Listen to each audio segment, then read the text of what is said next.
proper relationships until we have the capacity to be alone and be comfortable with ourselves. And the more comfortable you can be alone, the more likely you're able to form meaningful and positive relationships. A lot of people run into relationships to solve their problems. Then there's the initial in-love phase where everything is just ideal, and then reality hits. And then all of a sudden, that person who you're so infatuated with becomes your enemy, and you hate them so much. I've experienced such hatred for my wife over the years. And when I've been disappointed or dissatisfied, because I was looking to her to fill me, and nobody can fill you from the outside. So once you no longer need it, once you no longer are dependent on it, then you can enter into a healthy relationship. People would rather be in a toxic relationship than be alone. We even say that. We say, find someone who completes you.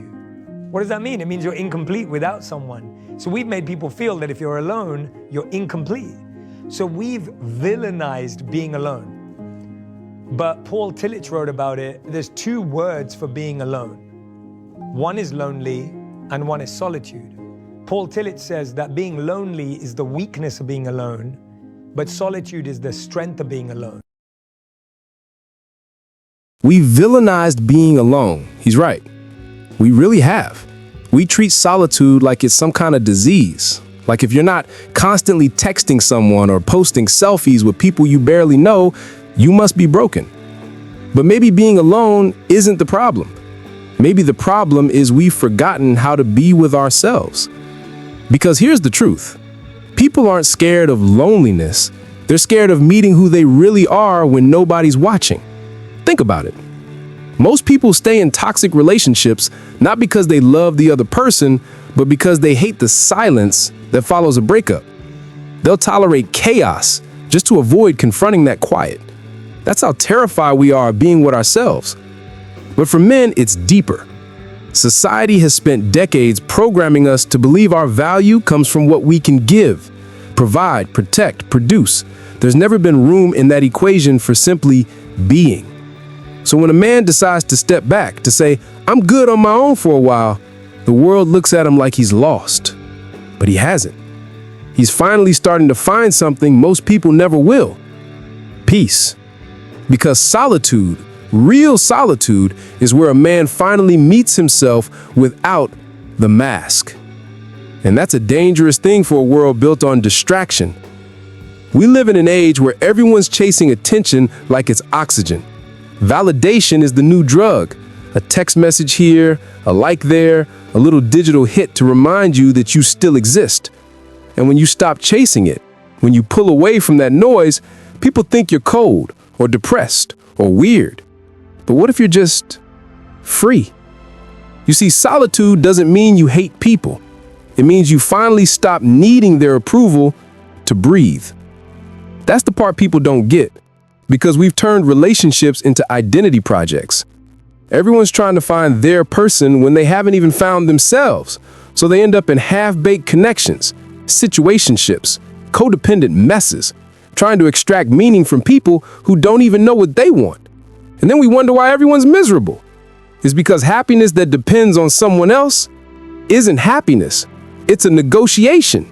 But when a man learns to enjoy his own company, he becomes untouchable. You can't manipulate a man who's comfortable in silence. You can't guilt him into staying when his peace is more valuable than your presence. That's why solitude scares people. It's power they can't control. When a man chooses to be alone, the world labels him everything under the sun: emotionally unavailable, commitment phobic, cold. But what if he's just done pretending? What if he's tired of performing? Tired of bending his sanity to fit other people's expectations? Because let's be honest, a lot of men out there aren't avoiding relationships out of fear. They're avoiding them out of memory. They remember what it felt like to give everything and get drained in return. To carry someone emotionally only to be told they weren't emotionally supportive enough. To provide stability only to be treated like a backup plan. After a while, peace starts sounding better than passion. And it's not bitterness, it's wisdom. It's the quiet realization that being alone is easier than constantly rebuilding yourself after every disappointment. But here's the thing nobody talks about. Solitude isn't the absence of connection, It's the recalibration of it. When you're alone, you start reconnecting with things that got buried, the hobbies you dropped, the dreams you shelved, the version of yourself that didn't need validation to exist.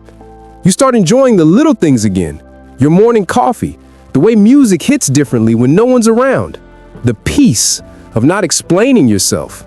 And somewhere in that quiet, you start to rebuild your self-respect. That's the real reason men are happier alone, not because they hate love, but because they finally love themselves enough to stop settling for half love. The world sells you the fantasy of completion, find your other half. But think about what that implies, that you're incomplete on your own. That's not romance, that's dependency with better branding. Real peace comes when you realize you don't need another person to make you whole. You just need to stop abandoning yourself. And it's funny, when you stop chasing, when you finally let go of that desperate need to be chosen, that's when you actually become magnetic. People start noticing the calm in you, the quiet confidence, the stillness that says, I don't need you, but I respect you. That's real masculinity. Not the loud chest-beating kind the internet keeps trying to sell, but the kind that's steady, grounded, unbothered. Because real strength isn't about dominance, it's about self-control. And solitude teaches that. It teaches patience, restraint, and presence. It forces you to sit with your thoughts instead of drowning them in noise. At first, it's uncomfortable. You start realizing how much of your identity was built around being needed. But then slowly, that uncomfortableness turns into clarity. You start seeing who's genuine and who's just passing time. You stop chasing temporary highs and start craving peace that lasts. And here's the paradox. Once you find that peace, you stop running from the world. You just stop letting it own you. Because solitude doesn't mean isolation. It's preparation. It's where you recharge before stepping back into the chaos. And the men who understand that, they move differently. They're not desperate. They're not reactive. They don't try to prove their worth every 5 minutes. They've seen what fake love costs. They've paid that price in sleepless nights and quiet heartbreaks. And now, they'd rather eat alone than beg for crumbs at someone else's table. That's not sadness. That's evolution. And sure, society will mock it. They'll say things like, he's just avoiding commitment, or he's emotionally unavailable. But maybe that's just projection, because deep down, they wish they had the courage to face their own silence too. Because that's the truth about solitude. It's not glamorous. It's not some poetic Instagram quote. It's raw. It's quiet. It's confronting your insecurities and realizing you can survive them. It's walking into an empty apartment and realizing it's not empty. It's yours.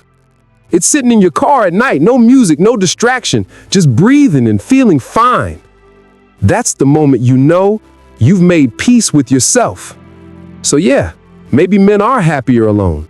Not because they've given up, but because they finally stopped pretending happiness has to look like what everyone else is chasing. Maybe happiness isn't about finding someone who completes you. Maybe it's about realizing you were never incomplete in the first place. The world will keep selling you the opposite. They'll say, settle down, find your person, don't die alone. But here's a question. What's worse, dying alone or living your whole life surrounded by people who make you feel lonely? See, solitude doesn't make you less human. It just reminds you that you're enough, even when no one's watching. And once a man really feels that, once he learns to love the silence that used to scare him, the world can't touch him anymore. He stops chasing happiness and starts being it. So maybe Paul Tillich was right. Loneliness is the weakness of being alone, but solitude is its strength. And the men who understand that, they're not lost. They're not broken. They're just finally free.